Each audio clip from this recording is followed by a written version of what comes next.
खरं आहे, मुंबईकरांसाठी हा ऐतिहासिक निर्णय आहे. कारण गेले अनेक वर्षापासून ओशी नसलेल्या इमारतींमधील रहिवाशांना अनेक अडचणींना सामोरं जावं लागत होतं आणि त्यामुळे जवळपास 20,000पेक्षा जास्तीच्या इमारती ओशी नसलेल्या इमारती असल्यामुळे त्यांना मालमत्ता कर असेल, पाणीपट्टी असेल, रहिवासीमध्ये पाणीपट्टी, निवासीमध्ये डबल आणि वाणिज्यमध्ये 4 पट. आता मी मुंबई महापालिकेचे आयुक्त गगराणी यांना फोन करून सांगितलं की निर्णय आम्ही घेतलेला आहे.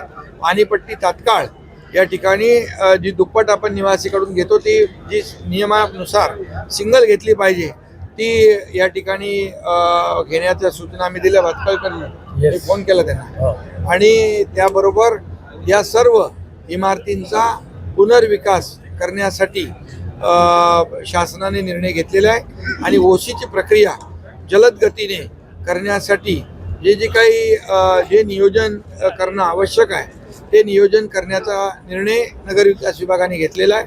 त्याचबरोबर मुंबईमध्ये भाडे तत्वावर म्हणजे पागडी सिस्टीमवर जवळपास 28,000 इमारतींच्या केसेस पेंडिंग आहेत आणि मालक आणि पागडीमध्ये राहणारे